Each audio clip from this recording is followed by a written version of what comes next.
Okay. Okay. Hello, hello, hello. Welcome to our movie club. Today we'll speak about the movie In the Loop 2009. How to say it? 09? We'd say 2009. Okay, 2009, and it's a political satire. Can I say so? Satire, is that the word? Satire. Satire. It's a political satire. It's it's about actually two countries, UK and US, and about their politicians and how they communicate. And as we notice it, as we said in our pre-warming show, it's all about dialogues. So people and dialogues, no decoration, no action, nothing. And very poor camera work, as Vladimir knows. And very small budget. Very small budget, probably, yeah. Yeah, check that 600 GBP. It's pound, yes. Yes. Great Britain pound. It's a Great Britain pound, yeah. So maybe they earn more. Maybe it's efficiency or something. Yeah, they managed to shoot it. At least. Okay, so just because there are a lot of people in the movie, a lot of characters in the movie, let's start. Let's make some preparations. Let's start with the cast. So there is a few. Who is Malcolm? Sans, can you tell us? And you're muted. Yeah. About what? Yeah. So tell us, who is Malcolm? Who is Simon Foster? And who is Judy and Toby, please? So UK part. Yes. Simon is the minister, I think, and Toby is a newly appointed. What? New aid. New aid. Okay, new aid. Okay, and what? Who else? There is someone who can curse them. What is his name? Malcolm. No? Malcolm. Yeah. Evil one. Yes, he always uses curse word even inside the office. He curses everybody. Nobody can escape from his curse words. Yeah, from his wisdom. So Simon Foster is a UK Minister of Internal Development or something. I don't understand. National Development. Yeah, he's a kind of I would say stupid guy. He is very he's talking too much, almost like me. He never knows when to stop. So, and he has a Judy is his assistant, and another one, Toby. It's a new one, I guess, an intern or something, but it's his assistant. So it's a UK part of this movie. So, Gerard, could you tell us about the US guys? Karen Clark. We have Karen Clark.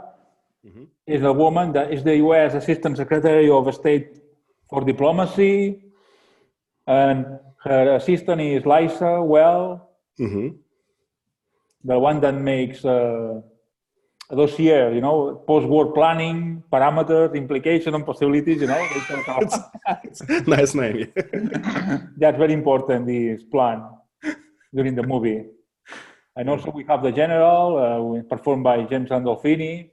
The general who is against the war, and Assistant Secretary of State for Policy. Yeah, I wrote their name on our Padlet. So Lieutenant General Miller, George Miller, yeah. And another one, kind of, I don't understand, Assistant to Secretary or something, Linton Barwick. What was his position? I forgot. And his assistant, right? I forgot. Yeah. Okay, so how it started? Sergey, hello, how are you? Hello, I'm fine. We just finished with characters of the movie. So can you please tell us about Simon Foster and his assistants, how it all started? Repeat, please. I don't understand you. Have you watched the movie? Yes. I have watched the movie, but it was difficult for understand because I heard a lot of dialogues and I didn't understand what's happened because it was the same thing as the first story. Yeah. a a lot of relationships, and they had a lot of secret data. But Yeah. what But it's all about politics, you know. What did you expect, you know, that it will be simple? See how I thought that the politics have the special assistant who prepares the special documents, such based of the secret dates, and they permanently work at about report, and this finished report they put to minister. Minister checked, yes, okay, and they very slowly and very potentially told about it, but not what it not this Not like- situation when the forest told about, yes, we will war with diarrhea. You thought about war? Yes, war. But Okay, so slow down a bit. So you expected that it will be difficult. It will be much different from what it's in the movie, right? You expected that politicians are very, you know, adult and without very expression assistant. When the very expression assistant has I forgot Malcolm Tucker. It's a crazy man who pressed around everywhere. okay, Well, let's why he did so? Why he did so? but I don't know. Maybe he had special opportunity, special task from the prime minister about Exactly. He's a chief of communication and works for prime minister. He's in charge that all the ministers they will say and make, you know, saying interviews, but they don't. So he got crazy. But I didn't understand one point why Simon Foster became as minister of the international relations. Development. Development. Well, Why? it's an easy and complex question at the same time. You know, I can provide you one example from Russia's life. You know, in Russia we have a minister of the whole internet, would say so. I forgot exactly how it's named, but his previous job was a seller in the shop. You know. So how it's possible? Just because no one wants to this job, you know. So it doesn't surprise me too much that Simon Foster is such a guy. So yeah, there is a meat puppy or something like that. There is a position where you just you will be fired after that position for sure, or maybe jailed. Yeah. So that's specific positions for Simon and people like him, I think. Yeah, in the movies they said meat and head. So head means someone who can make decision, and meat, you know, you just embody the position. You're just there to pretend that you are something important. Head, literally, like you know, like head. Yeah. Okay, so the movie started that Simon Foster was, let's say, inaccurate or something, and he talked about, and it's interesting, it's hard to explain. So those reporters, they kind of quote him, right? When they gave interview, they don't care what he's talking about. Reporters needed from him one exactly phrase about war, and they got it. You know, they got it. Like what they asked, I forgot. But he said that war is not unforeseeable or something. So after that, right? The war is unforeseeable. Yeah. Unpredictable, I think. Unpredictable. And Malcolm got crazy because it was not the line. So they had the line. We never talk about the war. Talk about whatever you want, but not about the war. and as far as I understand, there are two parties. One is Hawks. Am I right, teacher? Hawks, the guys who want war, who are aggressive one. You're muted probably because we don't hear you. Yeah, hawks. Yeah, so, a bird. Yeah, party of hawks and party of, I don't know how to call it, doves, right? Doves. Yeah, so hawks want wars, doves don't want.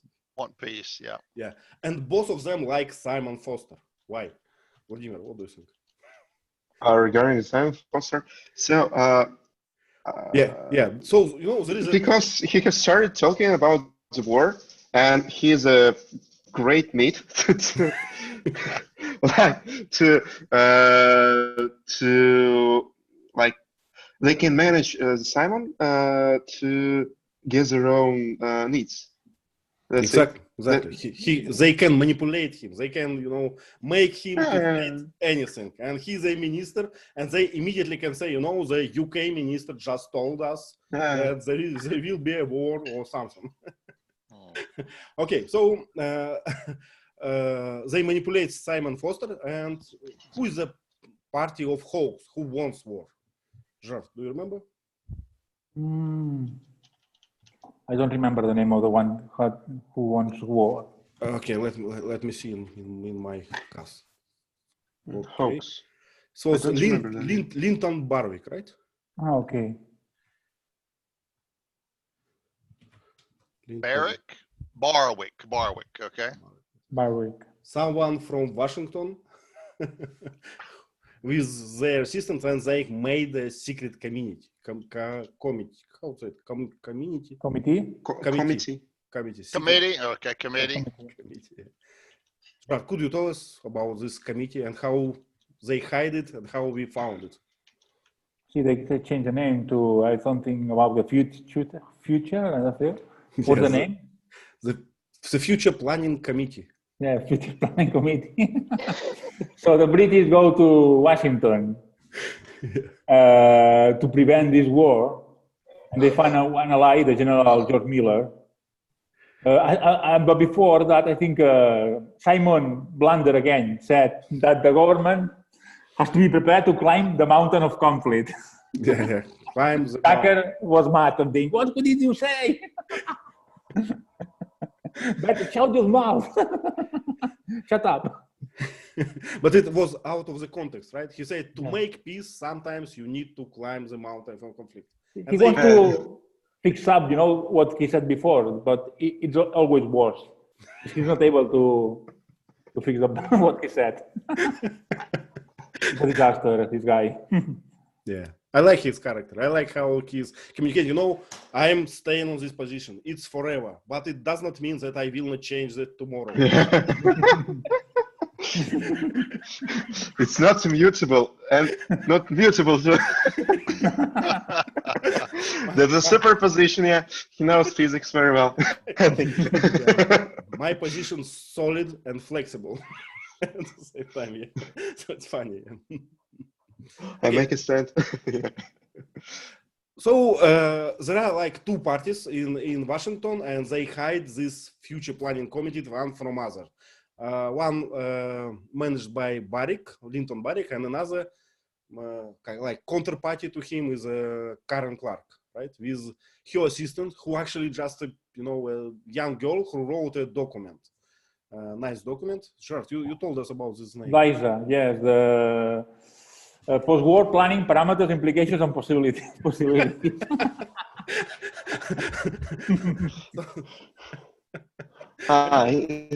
It's written here, okay.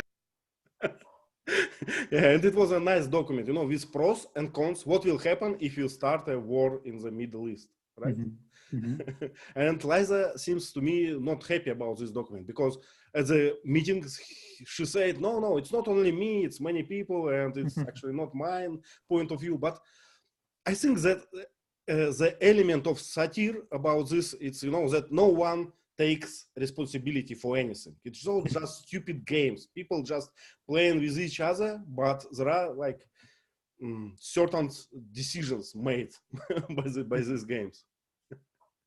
Okay, I see that it's very hard for us to retell the story itself, because it's it's all twisted, many subplots. So so let's go another way. Let me ask you about your favorite scene, one, if you like one. And tell us about it, about its plot or something what you like. Vladimir, could you start? The favorite scene. Yeah, something what you liked. Okay, there's no sense. It's like on dialects. Well, I like the number of scenes where the chat came to Liza and told her that her career is almost dead. There are so many new words for me. Like it was something about carbonite or something like that. So I really like that part. Oh, yeah, kryptonite. Yeah. Your career is like kryptonite or something like that. So that was my favorite scenes. Yeah. Speaking about language, there are many, like I would say, so many words, genres. So people communicate in very different ways. One is swearing constantly. Another one looks very intelligent, but at the same time they have what's the word for this? Internal it's very tensed communication. They always against each other and always trying to put counterbody down or something like this. Usually, could you explain? Could you rephrase, please, what I'm trying to say? Talk about internal conflict. Each one's trying to one up the other one. Exactly. Yes, Okay. Thank you very much. Sergey, what is your favorite scene? If my favorite scene when General Miller and Clark had a meeting inside the children's room, and they calculate a lot of enemies in the conflict. Uses the children's calculator. 12 people. Not 12,000. Okay. 12. It's very funny. Yeah, and Karen said, General, your military equipment is very, very interesting, yeah? Because he uses funny toy. Yeah. Okay, Gerard, do you have any scenes? The moment that Tucker thought he can go to the committee, the war committee, and he sang with a young guy, very young, 20. And he gets very mad at the guy. What is that? You just out of college or what? Yeah, just to try to explain that, I know the teacher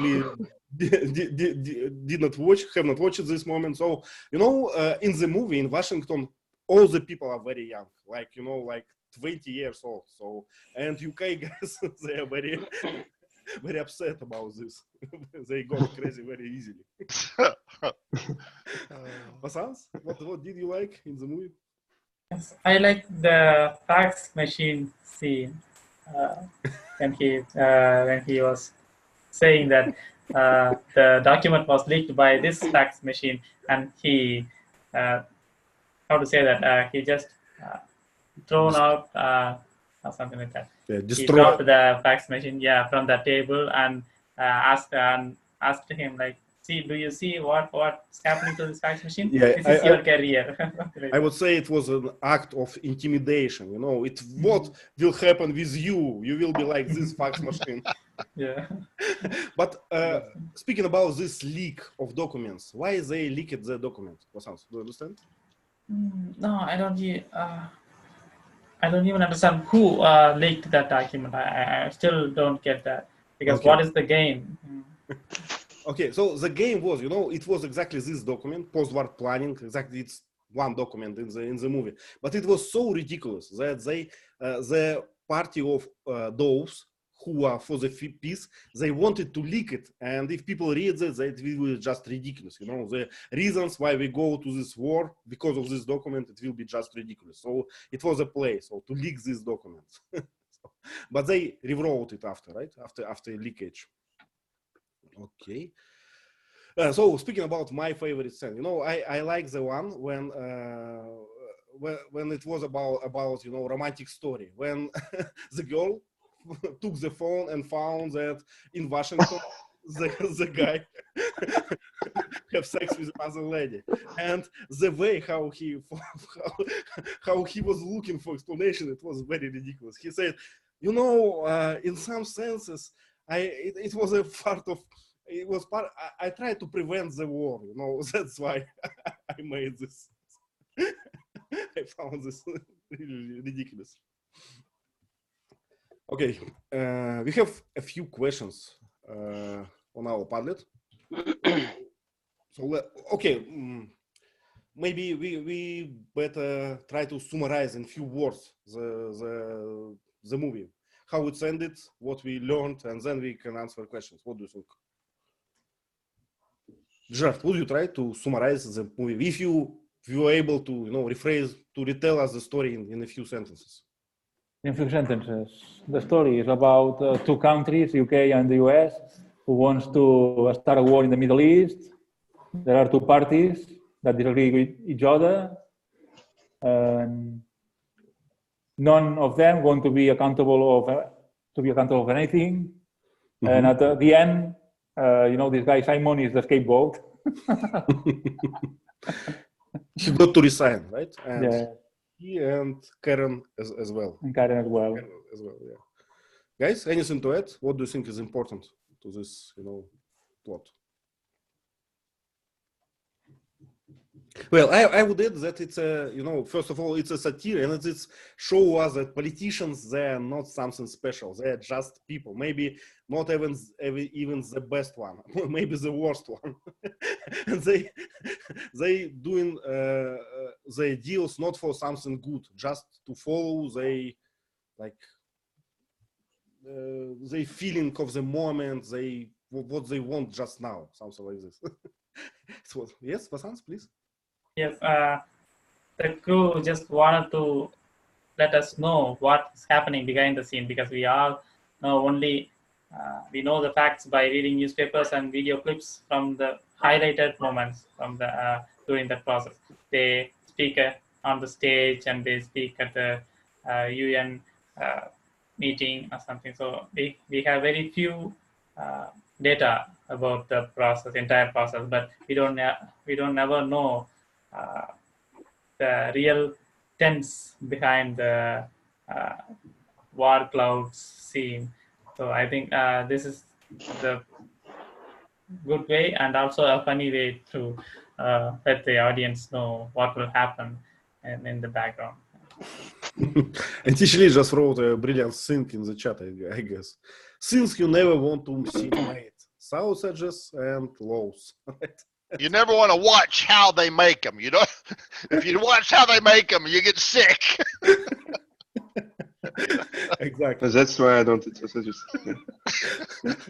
So in the movie we have seen how, you know, how this acts about war was made, right? And it's nothing pleasant. You know, they faked evidences. They deleted like counter arguments. They made everything just to, you know, to pass the bill. Okay, in the movies there are a lot of swearing, you know, a lot of them. Part of it just for humor, but part of it, I guess, it's kind of a subculture. You know, I heard many times that UK people and especially Ireland people, they like to swear. It's kind of a subculture, I would say. So it's kind of, you know, people can make a contest of swearing. So what do you think about it? Can it be part of, or is it part of your subculture? And what do you think about it? Gerard, what people in Spain, do they like swearing? Do they swear in public? Yeah, and we are not ashamed of Americans because they swear a lot, but all the time, beep, beep, beep, beep. What's the point of doing that? So it's pointless. If they are used to swear. How it's called? Bleeping? No? Beeping? Beeping? Yeah. Bleeping? Yeah. Yeah, bleep out the words. Bleep. You bleep, bleep, bleep, bleep. Son of a gun, you bleep, bleep. Yeah, we used to do that, and then we stopped. Okay, Sergey, what do you think? Is swearing is a part of Russian subculture? Do you like swearing? Do you swear in public? Tell us everything. Yes, I think the swearing is a big part of Russian culture because I had a lot of experience using swearing when I was in Russian army, and after Russian army I got used to speak using 50% swearing words, and when I return at home, and I couldn't speak without sworn, and I tried to be silent because it was shocked for all. And when you work in the very hard convenience in metallurgical plant on inside the earth, or maybe lumberjack and people who work inside the шахтеры, короче, не знаю. Yeah, coal miners. Miners. How we call them? Blue miners, and blue all people, all workers uses swearing words everywhere in Russia. And when you go to top level of management, amount of swearing words could be reduced, because more people are very educated. But in Russian management, we uses swearing words when we meet old management, because it's a Soviet Union tradition. But the young managers don't use a lot of swear. Okay, let's ask Vladimir. Vladimir, you always communicating with managers, right? So tell us. I communicate with businessmen and entrepreneurs and managers. Like, okay, if you don't know a person very well, you try to not to use curse words and all that things. But if you work with him in one office or something like that, you just get used to each other and start using swearing words a lot. Like, but there is some like limits. You can use these words, but not to how to say that, оскорблять. To offend someone. To offend someone by sexist offense or something like that. Yeah. Well, partially I agree. I totally agree that it's exactly a part of our culture. Many people speak on this language, not just use it, just speak on it.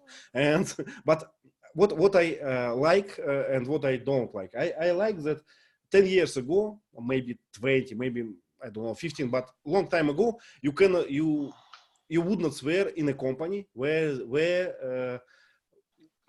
families presents, where women present. We witness something wrong with my language. So if a woman present in the company, no one will swear. It was unwritten rule, but it's broken now. Now no one follow anymore. So the same was for children, and not only for your children. If you are on the street and you see some children around, you will never swear. We lost it somehow. It's what I don't like. Sergey? I have the story about women and the swearing words. When my previous boss in the plant wanted to tell something swear, and he was blow up. Women, go out outside the office. All women go out, and he started to speak this word. It's very funny. Yeah, it's a flow of sword. Yeah. It was so. I have another story. So we have a production in Kazan, and we put a web camera in the building, in the factory, to look. It might be someone stole the bread or like cookies or something. So we, like, in one day we found like at least 5 people who stole about like some woman take her daughter to the factory, put a lot of cookies inside the coat of the daughter of her daughter, and walk away. So we sent all the I can call it shooting, all the video parts to their direct managers, and all the direct managers are women. And like, if there is like almost all women in the room, they use curse words much better than men. I think it was like for about 30 minutes. So right, feminism is there, right? Right for right. Yeah, Equal rights for everyone. equal rights. Yeah. Vasant, I'm- tell us about India. So how things are with swearing in India? Common. Swearing is very common, but not in a public place. If you are that much, if you have that much power, like a prestigious politician, if you have that much power, then people may, how to say that, they would not care. But in front of the women and children, yes, somebody would oppose your behavior. Just like, please don't use that word, something like that. So they would Well, say that. it's good to know. It's good to know. We lost them. We lost this part totally, in my opinion. So people now don't Yeah. care where to use and when to not. Usually, what about America? It's the best part of the world, right? So you and Well, it used to be, Yvonne, back about 70 years ago. We used to never have swearing in public anywhere. You may remember the movie Gone with the Wind. yep. In the movie Gone with the Wind, at the very end of the movie, they wanted Rhett Butler to say, "Frankly, my dear, I don't give a damn." And that use of the word damn was the first time a swear word was used in a public medium. And a lot of people wanted to cancel the movie or censor that word. And the author of the book said, no, this word shows the strength of his emotion. And they had to fight to say that one swear word. And that kind of got your foot in your toe in the camel's tent, okay? And after that, a little more, a little more, a little more. And then I've seen movies where every single word is a swear word. It's like, Jesus Christ, will you shut up, you know? So it's just out of control today. Even on interviews where they talk to movie stars, they cuss and say bad words. It's like, there's no limit anymore. Yeah. It's So terrible. can we say that Pandora box has been opened? Yeah, yeah, yeah. Okay. The same here, yeah. Okay, so it's almost the same everywhere. Another question. Tell us about your country's minister role. Are they powerless or powerful? What do you think? Gerard, what do you think about ministers? It depends on the ministry. There are some of them are very powerful and some of them are not. They are like decoration, you know? Yep. So there is, in Spanish, I think there is a minister of equality. So men and women, you know, must be equal rights, equal everything. Yeah, we have some word for that. It's not a minister in Russia, but something ombudsman, something like. How it's called? Sergey, do you know the guy who is for gender equality, for family, for something like ombudsman? Ombudsman. Yes. Ombudsman. I cannot even pronounce. Teacher, can you Right. say it again? Ombudsman? I don't know if there's an S. Is it ombudsman or just ombudsman? I can't remember. No, in Russia we speak ombudsman. Ombudsman. Okay, so an S. Okay. S in a different place, I would say. Yeah, let me check. I'm not sure. Well, I don't use that Ombud- word much. But they are not. Ombudsman is an old Russian word, I think. The main part is super Russian.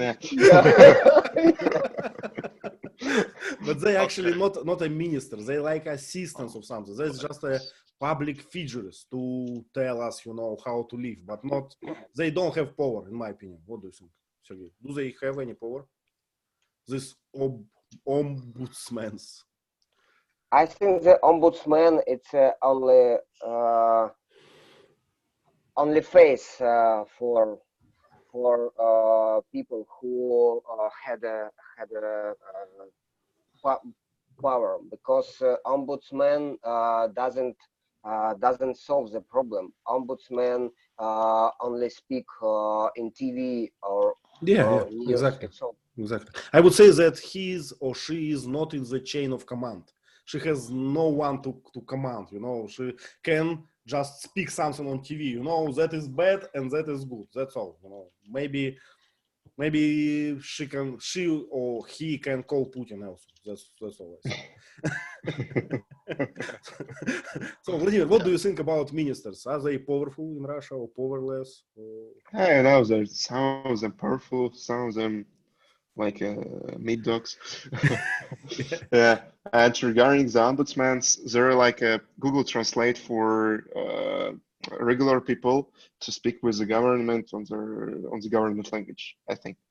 Yep. So, but regarding there is a AP, President Administration of President. They're super powerful ones. They, I think, rule every minister. So that's the game of the AP, I think. Yeah, I kind of agree. We have so many departments, so such some ministers, I don't know what they do. I can't imagine. So I don't know. They get money. They get money. They get salaries. That's all. And they have these cabinets and assistants and all those things. That's all, in my opinion. But also, I know, I was actually surprised by the fact, but some ministers, they don't have anything, don't have education, don't have, you know, skills, nothing, because they don't need any. So some positions are vacant, can I say so? So don't have like volunteers to be in this position for a long time, because it's a stupid position, I guess. Yeah. So, Vasant, what you can tell us about ministers in India? Yes, they are powerful, but not as much powerful as the prime minister. But they are also powerful, and the parasites around them makes them so powerful. How do you call the people who always hang out with them, and to make them like they always hail them. Mm-hmm. Brown nosers. Yeah, Brown maybe. nosers. Yeah. Even they say a bad joke, then they will say laugh it's like a very good joke. We have seen a lot of brown nosers in this movie. Do you remember Chad, the guy with, you know, with squash rocket? Is it a rocket for squash?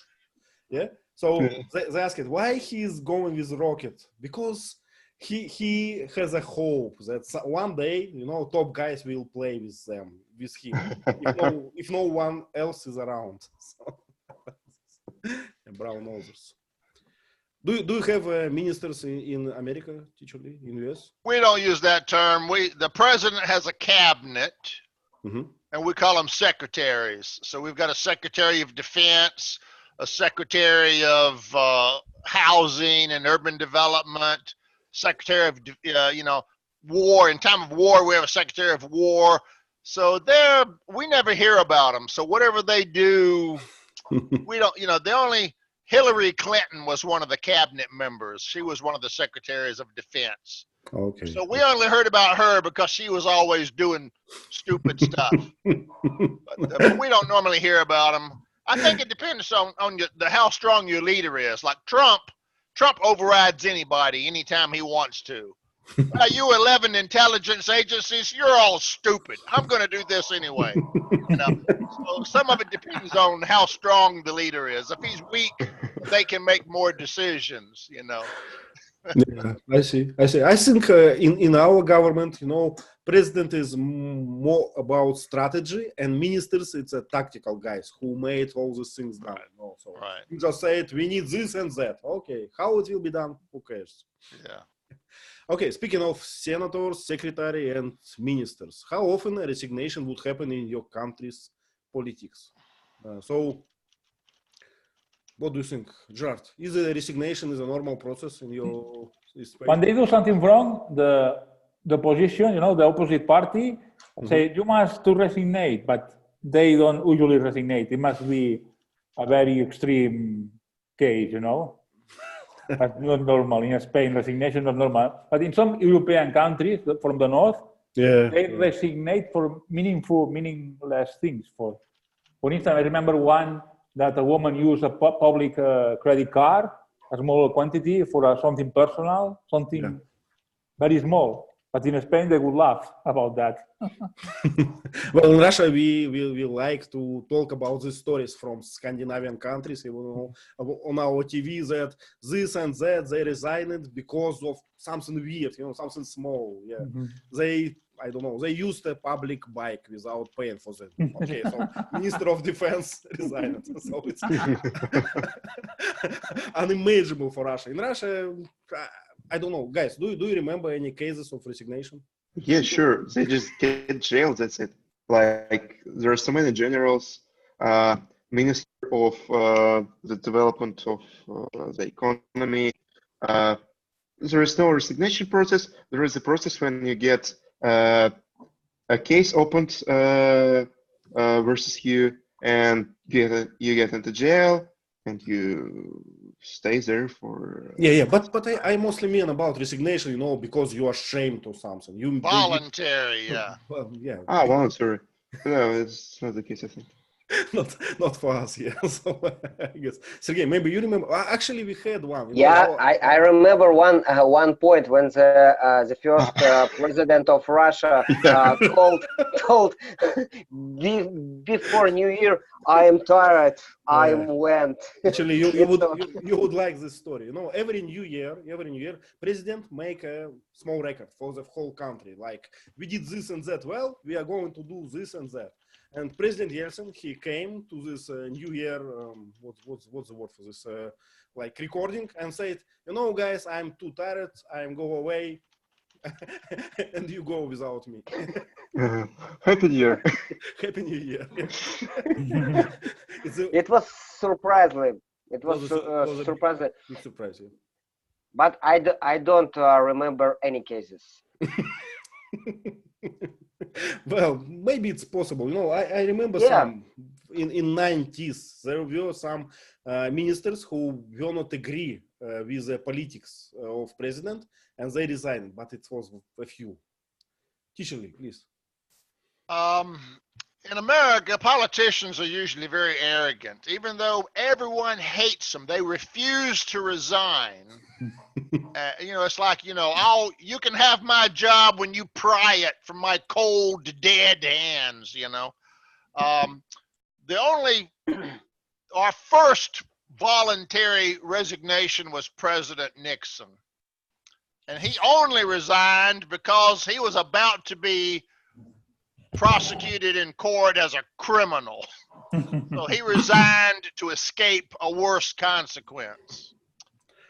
Recently, we've had a lot of people, Trump has made people voluntarily resign in protest. I can't stand Trump, I'm resigning. So it's kind of a forced resignation in that they can't work with Trump, so they volunteer to resign. But in general, politicians in America never resign. It doesn't matter how much they're hated. They just, like a tick on a dog, they won't let go. I understand. Japan is very good. Well, used to be in Japan. Maybe not so much now, but in Japan, if some low-level guy did something bad and embarrassed the company, sometimes the top guy would say, I resign because this happened under my watch. You know, which to me was kind of crazy, because the top guy resigns because somebody under him did something stupid, you know. But the Japanese were good about that. When they take full responsibility, they take full responsibility. I quit because my company screwed up. So they used to be good about that. Now I'm not, maybe not so much, but You know, we have that in Russia, in partially. I will tell you how. So we have this in Russian police. If a private grant made something wrong, usually the chef of the police department will resign. But it's not voluntary, you know. It's just because to find a scapegoat. Yeah, so they are all in charge for, you know, for private, something like this. But speaking about Nixon, it was a Watergate scandal, right? Yeah. Yep. So it's a nice one. I watched a movie and it was interesting. If you guys like politics, we should we should watch this one day. Okay, speaking of resigning, Vasant, tell us how things are in India. No, ministers, they would never do that mistake because the minister post is like a duck that lays a golden egg. So they would never do that mistake. So, if something good happens, they would take the credit, and if something bad happens, they would force the man who is at the far lower end of the hierarchy to resign. So this is a universal truth, I think. So in this movie, in The Loop, there was a dialogue about resigning, and Simon Foster asked the assistants, "What do you think? What is more brave? What is braver, to resign now or to stay there and kind of face unpleasant decision and try to fight with this and all these things?" So what do you guys think? Is a resign? It's kind of a capitulation in a bit, So when you say I'm helpless, I cannot fight with this. Is it a brave or not? It depends on the situation, Like James Cameron in the UK, because the Brexit, he called for an election, for a referendum, and he lost. So he couldn't do another thing than resigning. Yeah. Sometimes you are forced to do that. Otherwise, yeah, good example. Good example, I think. Yeah, but sometimes I think, if speaking about this, North countries, about all this resigning for nothing, just for small things, I often think, if you are a true leader, if you are making a big changes in the country, there will always be a lot of people who hate you. Always. It will be like a bunch of people, and they will demand your impeachment or something. They will hate you. There will be a big wave in the media and all these things. So sometimes people have to stay, have not to resign, have to, I don't know, like Trump doing. Right? Am I right, teacher, about Trump? The Democrats have been trying to impeach him from the day he was elected. Every time I hear the word impeachment, I don't even want to hear the word anymore. It's just constant. Nah, quit, impeach, kick him out. Oh, God, it's so tiresome. So you have a saying in America, right? If I got $1 every time when I heard about impeachment, I will be a millionaire. Yeah. That's right. Exactly. We used to use a nickel, but now $1 is probably okay. Yeah. Okay, a few quick questions, just about understanding of vocabulary and all these things. So what is the white stripes? It was a Malcolm who said only white stripes stay in the room, the rest is out. What do you think? What is white America? No, it's a type of clothes that had a how's it called? A clothes with white stripes. That's it. Yeah. So it's a posh one, right? It's one who is in charge. No? Maybe that's British. I've never heard of that. I think it's white stripes. It's just type of clothes. That's it. It's not type. It's style of clothes where there's white stripes on your coat or your. I understand. So it was a literal translation, literal meaning, right? Without any figurative in this. Okay. I guess so. Okay. We don't have white stripes in our politicians. Just wear ordinary clothes over here. Yeah. Maybe in Britain, yeah, they have a special robe or something. And speaking about favorite scenes, I do you remember this guy from UK who always listened to classical music? Do you remember this one? So classical music is allowed. What he was trying to say? What do you think? I don't have any idea, but I like his character because I'm almost like him. I usually put my headphones on and work because it gives me how to say that it boosts my energy. So yeah. But I think it was a way to say I am a posh guy. I was in a private school. Actually, I can't imagine to walk in the room with such a guy who always has this classical music alone. I would made a suicide. Per class. Okay, another one. Sergey, do you know what is an Intel? So what they were looking for? Intel, it's a firm who creates the processor. No, it's something else. No, it's intelligence. Please, Vladimir. Intel is like to understand what is other countries doing currently, what is it planning to do, and to align their plans in our own plans according to the current situation.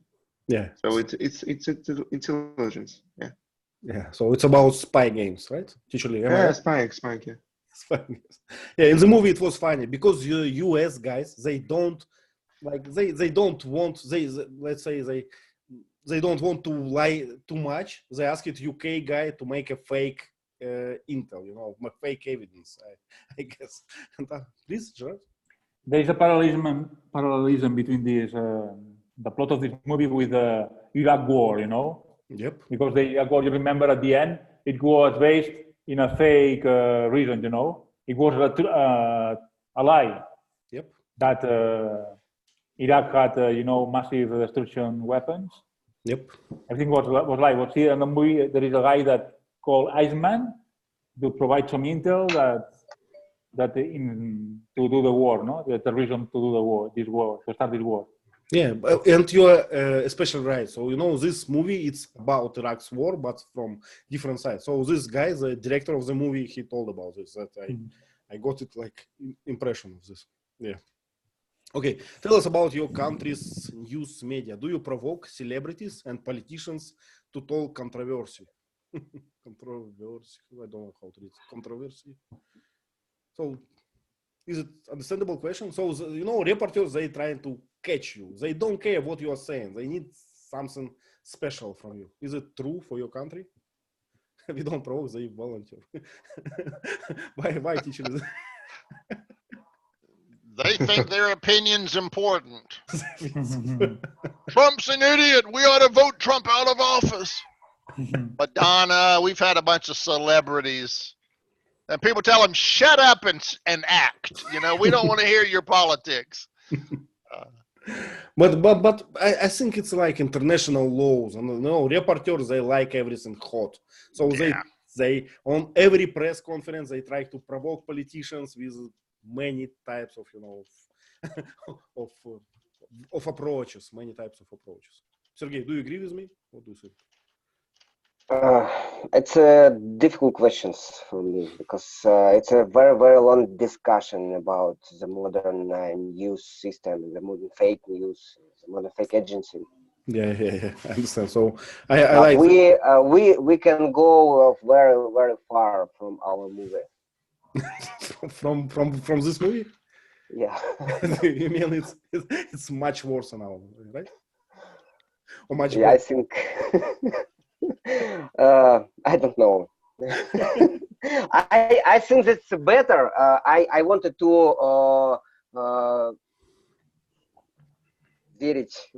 to believe. I wanted to trust it better, but I scared it better. It's worse. Okay. Yeah, but taking word out of context is something what all reporters do, I think. So that's why I was told. So when you speak to a reporter, when you make an interview, do we give interview actually? Give interviews. Yeah, so when you give an interview, never ask questions. Just tell what you was about to tell. So whenever they ask, just say, it's a very good question. Thank you. And then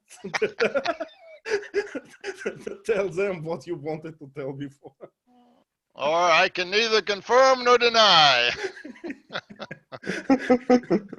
There is a very funny YouTube show I will show you when a reporter trying to get a direct answer from a politician and she refused at all. So every time she say, okay, thank you, good question, but I have to say and again and again and again. Yeah. No comment, no comment, no comment. I have no comment. Vasant, please.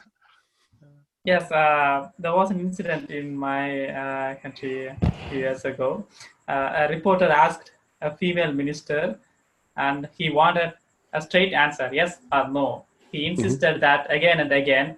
Then the clever lady replied, "Okay, I will ask you one question, and you give me the either of the answer, yes or no." Then she asked, "Have you stopped beating your wife?" Then this reporter was like, "Okay, stunned. Sometimes this will happen." Yeah. In Russia, we ask, did you stop to drink brandy in the morning? Right? It's a famous question when you cannot say yes or no. Gerard, what about reporters in Spain? Are they bloodthirsty? Media in general? Gerard? I think we lost Gerard for a bit. Gerard, do you hear us? What did you say? Yeah, I'm asking if reporters in Spain are bloodthirsty. Bloodthirsty. Bloodthirsty. Bloodthirsty. I don't think so. But you know, all the journalists in Spain are biased, depending of which media they are, from the right or either from the left. You know, it's always all the information is biased. I can understand easily. You know, sometimes it's enough for me to know who wrote the article. Then I can skip the article. I know what will be written there. Like in America, CNN or Fox News. Exactly. It's easy to guess which one. What is the opposite to the Fox News, teacher Lee? CNN. If I want CNN. CNN, okay. Fox is our only non-liberal news agency. Okay. Okay, I'm trying to share my screen. Can you see it? Yep. Okay, let's start from this one. Vasants, can you say why you use this 8? Infinity. I think about loop, and this image came to my mind, so that's why I used it. Yeah, but we did not say this. But why you think the title of the movie In the Loop? What does it mean? I searched online, and it was a special phrase that they use for some controversial something has to be confidential. No, different meaning. In the loop, we say keep me in the loop.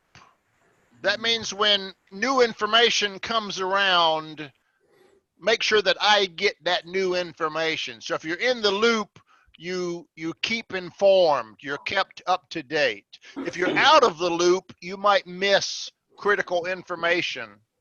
Nice to know. Yeah. So we are in the loop, right? Like this. Okay, Vasants, please, let's start from this one. This is Minister Simon, and he is sitting inside his. Is that his office or something? Yes. Okay, and we can see his briefcase or something. And it has 2 letters, E and R. What does it mean? Europe Royal or something. Is that his initials? Yes. He's Simon Foster. I don't think it's initials. Huh, I don't know. The symbol of a crown, maybe it implies the royal. Elizabeth reigning. What is the glass file case? Is that what is that? On the left. That's it. And a lot of newspapers on the table, and a small black color. What is that device? It is not an ashtray. I don't know. I can't. It's not a pen. Okay. I don't know. What I like it about his cabinet, do you remember he said, when one lady, Judy, she controlled her drapes. And he said, I am a minister and I cannot control drapes in my own glass cabinet. You know, it was so funny. I like that. Okay, any questions? What do we have behind him on you know, in the middle of the picture? Some strange sculpture on the table. It's a maquette of something, I guess. I don't know. Something strange. Okay, let's go. Another view for this cabinets. Most of the pictures will be cabinets, I guess. So let's talk more about scenes, about episodes. What do you remember about stories and so on? Vladimir, please, can you? Yeah, here is Toby. He got the call from his wife, talking about some new meeting where the minister is invited to. So that was about regarding the things. There is a notebook, phone, monitor, some photos on the burger at the back.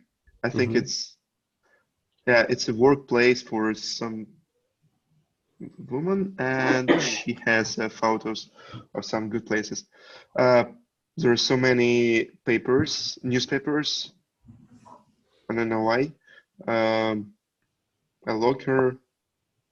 There is the toys. Yeah, there are some toys there.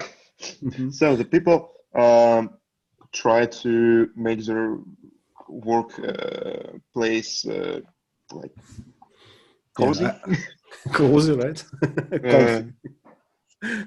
I also noticed a strange machine. It's probably a fax machine in the middle, right? Yeah, it's a fax. Well, I haven't seen fax for a long time. No, but I have seen it just one time. And have you seen in museum? Have you noticed these old-style monitors? They're huge. I have this one. Okay. What else? Teacher Lee, is there something special? Yeah, in the upper left corner, that looks like it might be a VCR player.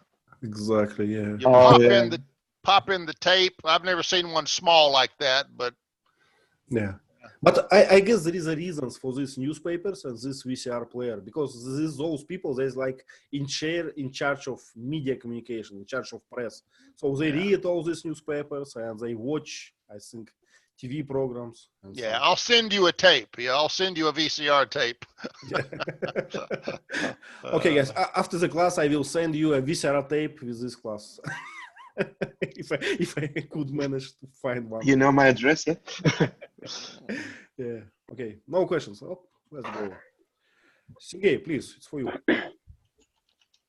There are meeting between U.S. government and UK government, and in front of a lot of U.S. person. It's a clerk and some general, somebody I don't know, and in the right we can see the picture with the old UK something. I don't know.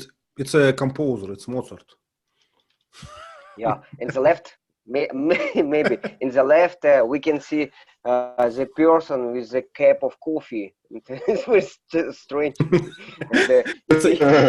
He said, "Maybe who wants coffee? Yes, I am ready." But Sergey, it's not US, it's UK, so it's cup of tea. Okay. I'm sorry. And interesting moment in the center. We can see the spatial subwoofer. Yep. Why this subwoofer? I don't know. For what? Maybe it's not a sub. Maybe it's some safe. Or might be a camera in the very. Yeah. It's strange camera. Maybe. Yeah, I don't know. That's weird. Yeah. Okay, speaking of this military guy, so he has a few symbols on his what's collar, right? Yep. Insignia. That looks like in America we have like 2 rifles, 2 muskets crossed. That means infantry. Infantry. Okay. And another one. What it is? I don't know. I think that's his rank insignia. He's probably a lieutenant. Okay. And this is stripe. How it's called? I think we call that a braid. Like a hair braid. But this braid, what does it mean? It's just a sign of something special? Yeah, usually it means he's part of a special unit. Okay, I see. He's got ribbons. The small pieces are called ribbons. the big ones with the round thing on the bottom are called medals. Yeah. So he's got ribbons, a name tag. And his hat looks almost Russian hat, I would say. Yeah. Now notice that. Notice Yeah, the hat. yeah. Notice the hat has a gold band. Yeah. Officers have a gold band. Enlisted people have a black band. Okay. I So when see. you see the gold, you know he's an officer. Okay. Okay, so it's a Karen Clark, and he's like a president of this Dove party who don't want the war happen. Okay, and it's a, I think, old-fashioned cabinet, because you see it's all wood and drawing, so it's UK, I think. Okay, let's please. And in the I'm sorry, in the center of the on the table we can see like some, I don't know, maybe decanter for the wine. Yeah, for the wine, you think? This sosud. I think it's a jar for it's a vase for flowers. What do you think? I think so. It's a little small for It a looks wine. like decanter. Yeah. You just wanted to Where is it? Yeah, on the table, Vladimir. There is a plate with some, I don't know, cheese. Ah, it's Yeah. okay. Ah, yeah, it's kind of, yeah, it's decanter, I think. Maybe crumpets in Britain. Yeah. So I like wine. okay, white wine. Okay. So let me we lost Gerard, it seems. Yeah, he had to go. Okay. So let me describe this one. So it's a Simon giving their fantastical interviews as always. He cannot stop, so he is talking stupid things. And we can see a lot of mics here on the top and on the right. And they have this full, I don't know how we call this actually. When Mike has like clothes. Oh, I guess just a cover, I guess. Cover, yeah, and it's made of fur to reduce wind noise. I know this. Okay. Yeah, because when it's windy, you have the sound, Yeah. Okay. So useful. Okay. What else? So reporters are very successful to make him to say something stupid. Yeah. And it's okay. What else? It's pretty green, and the building behind him has a very small balcony, to my taste. You cannot put your bike there, you know. In Russia, that's about all you can put there. In Russia, we always use balcony to put unused things like, you know, skis or bike or something. Okay. Have you noticed anything? The woman in the middle seems to have an audio recorder. Yep. They look like about as big as a deck of cards, but you can record audio on it. So seems to be built into her microphone. That's kind of weird. I've never seen that before. Yeah, with a red, like, I don't know, what is a circle, right? Yeah, that's a microphone, I think. Yep. I've never seen that built onto a audio recorder. It's weird. Yeah. Okay. Okay, another. Let's find something. Okay, Vasants, please. Who are these people? What are they doing? Yeah, this is the guy who wants the war, right? This guy, I don't know, he is his assistant, and there's a lot of miniatures on the cupboard. Is that a cupboard? Okay. There's an eagle. Cabinet, yeah. A cabinet, an eagle, and small miniatures on the picture, and telephones on the table. Actually, I just recalled that this drawing, this painting on the right side, it has a writing like "climb to the mountain of conflict." So that's why he liked Simon Foster so much, because it was a quote from something, I don't know from what. Okay. What kind of window is that? The screen, window screen. If you said he was a hawk, right? He wants war. Exactly, yeah. So there's three subtle clues in this, or really two subtle clues in this picture. He's got cannon behind him, two Civil War cannons, and he's got the bird as a predator. It's like an eagle or a hawk or a falcon, some kind of bird that eats other birds. Yeah. So he's got, yeah. We don't see it there, but he has also a hand grenade with him in the movie. Do you That's remember? scary. Yeah, that's scary. Exactly. And he founded this war committee, which name is the Future Planning Committee. Okay. Okay, a few phones, old-fashioned phones, and this ashtray, right, for Yep. cigarette ash, and pretty modern monitor, I would say. But the tables and these chairs, they look old-fashioned, right? They like, what's the word for this? When we have furniture from the past and it's Antique. very antique, yeah, antique. Yeah. So, usually in Washington, in this government building, what kind of, I don't know, what kind of interior is inside? Is it like this or it's modern? What do you think? In So in this picture here, yeah. I would say, I mean, in real White House, what do you think? What is inside? in the White House. Yeah. I've never really seen too many pictures. The desks for the president, the desk is what we would call large and ornate, meaning it's very fancy, a lot of carved, designs. This one here seems very, as you said, kind of antique, simplistic, old looking, kind of old world, used. Our stuff is all new and shiny.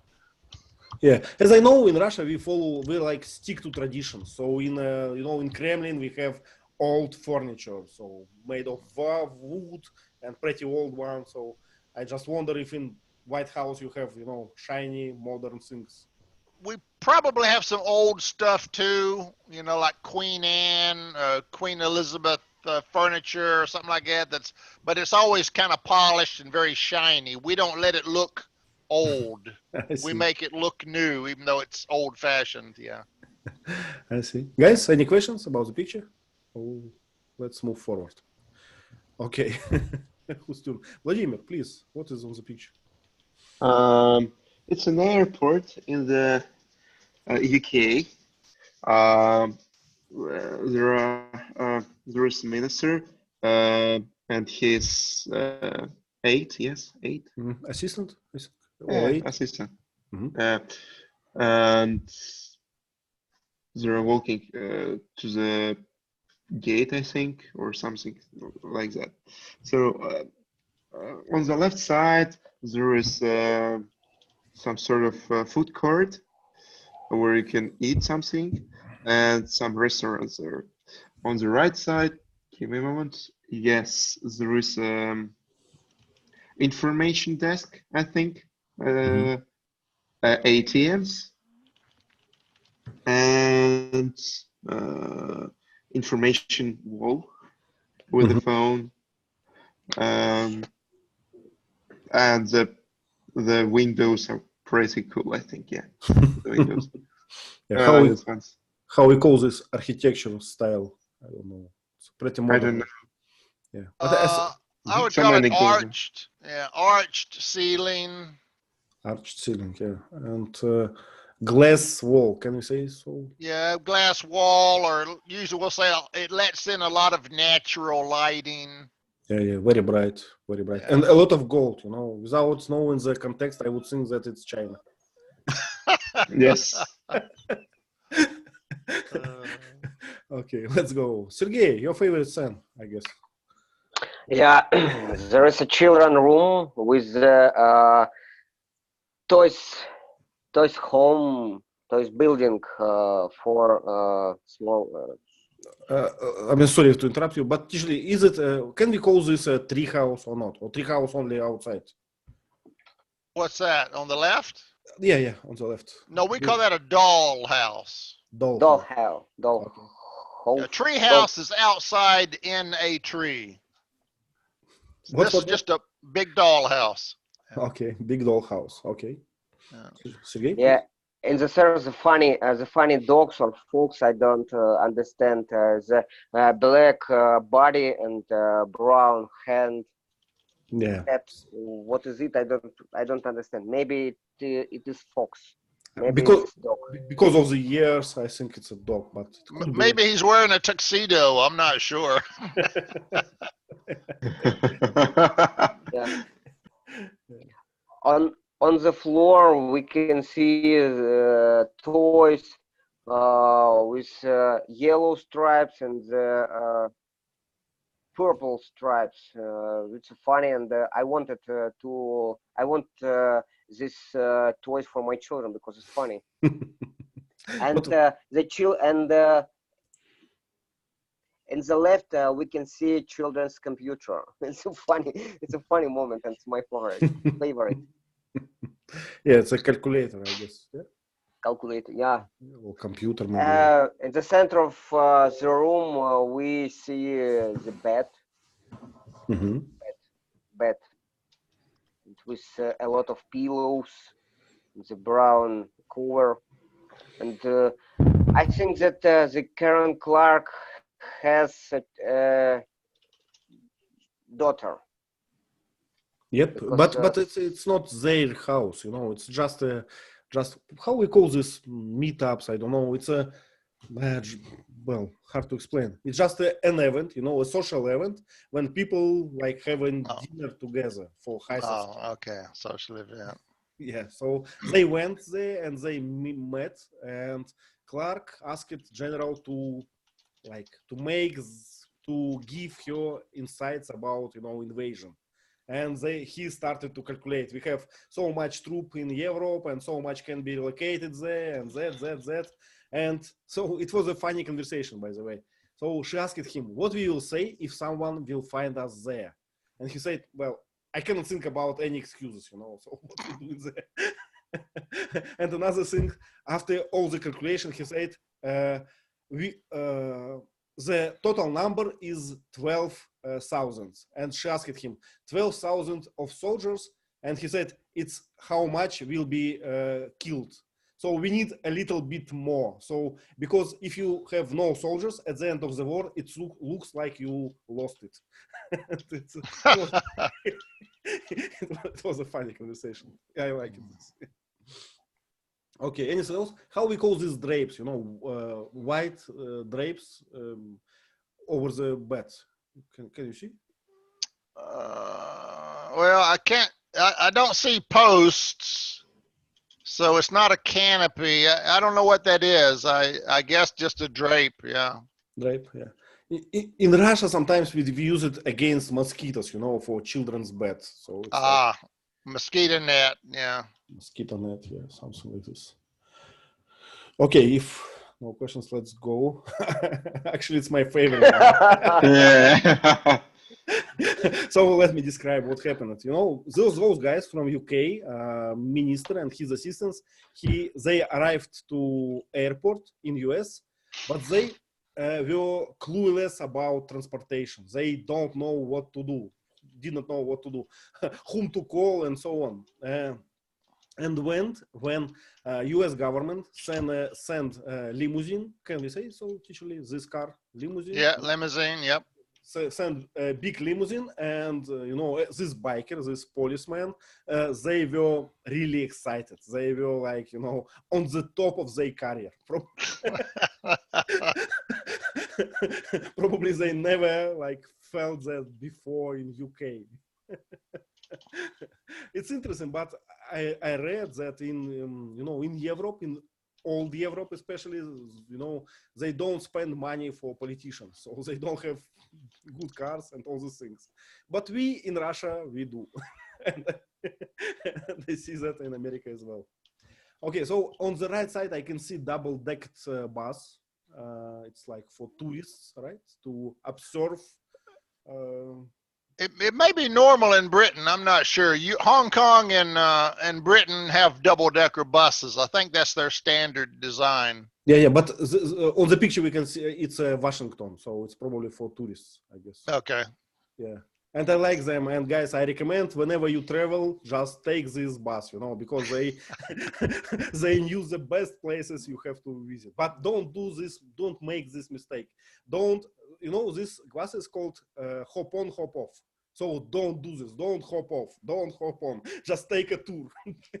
Because when you start in hop on, hop off, you spend 2 days for this, at least. Okay, what else? Traffic lights and very few people. But we know that in America you don't walk, you use car, right? Yeah. Pretty green.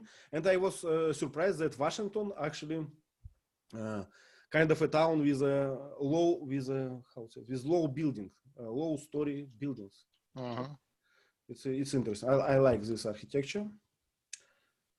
Okay, that's all. Have you noticed it, Anything? We would call this a one-way street because all the traffic goes one way. Yep. It's So it's a one-way street. Okay. Mm-hmm. Mm-hmm.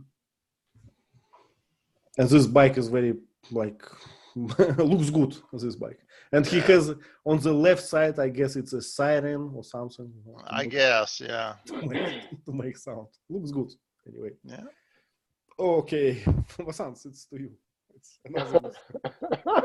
Yeah, this is where the guy met a youngster from the war committee.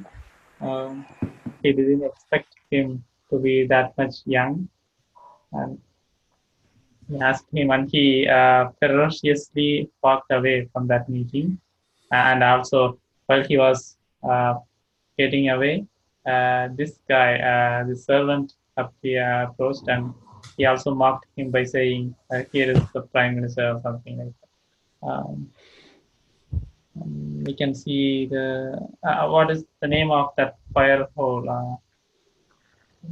Sorry, name of what? The fire hole or something. We just call it a fireplace. Okay, fireplace. And the shelf above the fireplace has a special name. We call that the mantle. Sorry, how? Mantle. Mantle. Okay. So if when you say mantle, that's always a shelf above a fireplace. Well, that's interesting. Yeah. Okay, we have 2 figurines, right, on this shelf, and it I don't know who they are. Yeah. looks Roman to me, I guess. But I don't know.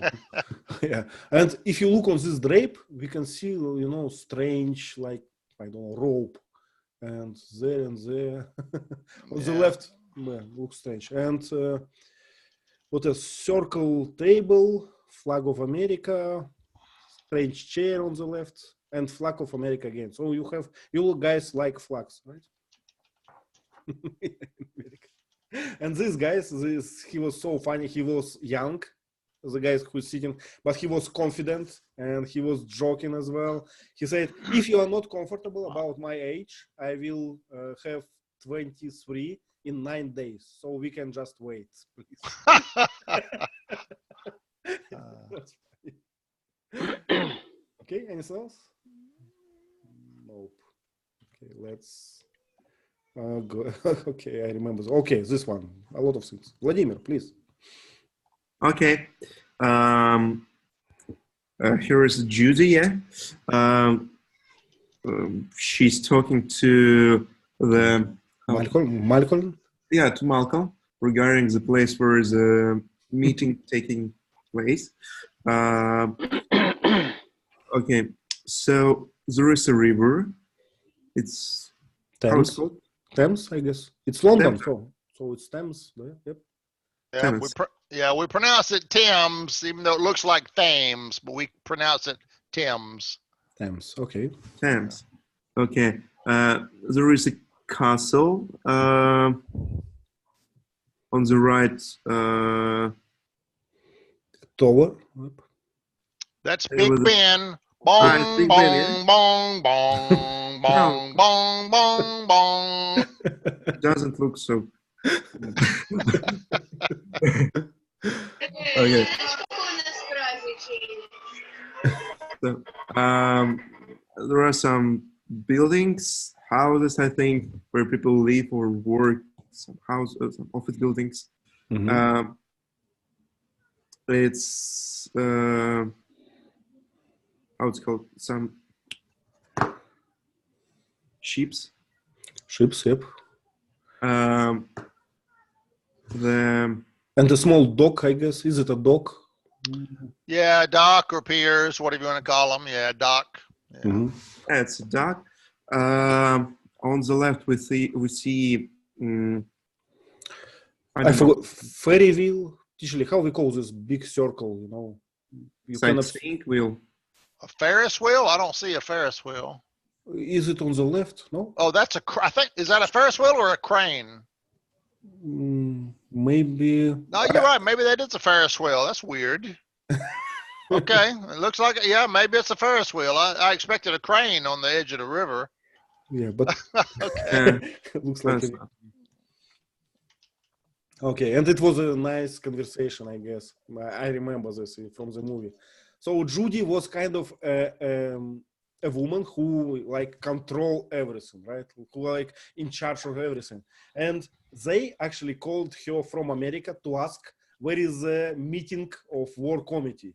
And she told them, and after that, there is a punchline. How you like that I'm telling you what is happening in your place? So it was funny. Pretty embarrassing. Yeah. I like this. Sergey, you would like this picture. There is a rule. I don't know why the UK minister have to live with his assistant inside one room. Okay. But he hadn't. It's strange for me. It's strange for me, and they they lie together without panties, and that's more interesting. And they look like a pair who has a problem with each other. And like a couple. We say couple. I guess. Couple, and one guy have the problem, and he tried to eat his that type of French fries, I guess. French fries. Yeah. That's okay. There are two lights, very interesting, with interesting Design. Yeah. Design. interesting design.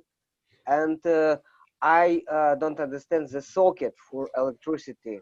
And we see 4 points. What is it? I don't know. And But maybe it's a control board, you know, for your hotel room. You press, you click there, and something happens. Drapes are open. maybe. And we see a special device for food. Tray? Tray. Wood. Yeah. To try. Tray, Yeah. okay. And picture and wear a big bed. Yes, it's good number. It's a good room. Yeah, Good room. Yeah. It's a good room. Yeah, but I Looks like a king bed. Yeah. Big. It's fine. So UK government just saving money, you know, to send ministers together with their assistants, right? And what they are watching? Do you remember? They're watching TV now, but what the movie is? They watched a documental movie about big fish, Shark. about Yeah, sharks, about sharks. about Yeah. relationships between sharks. And it was a funny conversation again. So minister said, I watching this shit about sharks just because I don't want to watch porno, and it will be in the news if I watch porno in this hotel. Something like this. Okay, but I was surprised about those guys. So they like why they took off their panties, I have no idea. How we call this, straight line on the panties, teacher me, you know? When you have a formal suit, you iron your... You're talking about the white light at the edge? Yeah. We call it trim. Trim. Wow. Yeah. I did not know. White So- trim, red underwear with white trim. Okay. Okay. Okay, guys, we run out of time. Thank you very much for coming. Teacher Lee, thank you very much for support. It was, as always, educational and entertainment at the same time. So thank you very much and see you next week. Let's Okay. Bye bye. politics Bye, or everyone. something next week. Bye bye.